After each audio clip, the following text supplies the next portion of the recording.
सगळ्यांचे घोडे मी एकटाच खातो. असा माणूस राहिला नाही का त्यानं मला शिवाय दिला नाही. आणि माझा एकच गुण आहे, मी फक्त खरं बोलतो. बस एवढाच गुण आहे, त्याची फळं भोगीतो.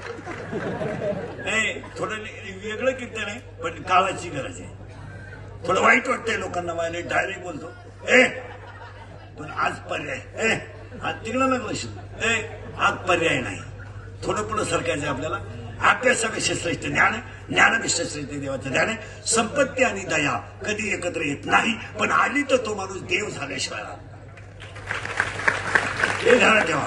ज्याला देव व्हायचं आहे त्यानं संपत्ती आणि दया एकत्र केली पाहिजे. मग या बिचाऱ्यानं एकट्यानं एवढी मोठी कथा ठेवली, एवढा मोठा सप्ताह केला. एक मराठी परिवाराला भगवंत अजून याच्या दुप्पट का देणार नाही? का देणार नाही? त्याचं कारण सांगतो तुम्हाला. दानाने लक्ष्मी दुप्पट होते. दान करायला शिका. अन्नदान करा, काय करा, दान करा. आणि दान ज्याला गरज आहे त्याला करा. सत्कार करा, पण गरीबाचा करा. श्रीमंतांना लोकांनी घेऊन बारगाड्या म्हणू नका, उपयोग नाही त्याचा. जे खाऊन माझातलं त्याला खाल्ल्यात काय मजा आहे? ज्याला अन्नाची गरज आहे त्याला द्या. आणि कधी घरात ठेवायचं. गाईला पाजलेलं पाणी, तुळशीला घातलेलं पाणी, सप्त्याला दिलेली देणगी कधी वाया जात नाही.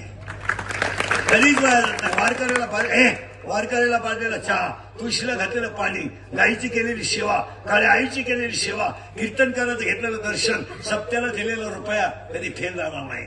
आज 5 वर्षापासून एवढा कार्यक्रम आहे, याची नोंद इथं नाही झाली, वरती झाल्याशिवाय. आणि घेतलेली नोंद नाही केली तरी चालत, आणि यांच्या नोंदीला काही किंमतही नाही. देवाच्या दरबारात ह्या महात्म्याची ज्याने कथा ठेवली मराठीने, नोंद झाली त्याची. आणि हे जे पुण्य तुम्ही साठवलंय, हे तुमच्यावर संकट येईल तेव्हा ह्या पुण्यातून तुम्ही तराल. दुसरी ओळी सरकायची आहे, थोडं पुढे जायचंय. अभ्यासापेक्षा श्रेष्ठ ज्ञान आहे, ज्ञानापेक्षा श्रेष्ठ देवाचं ज्ञान आहे. संपत्ती आणि दया एकत्र येत नाही, आणि आली तर तो देव झाल्याशिवाय राहत नाही. फायनल झालं. तिसरी ओळी आपल्याला पाहिजे. देव देवळात नाही, देव कुठेच नाही, देव प्रत्येकाच्या हृदयात आहे. एबीपी माझा, उघडा डोळे बघा नीट.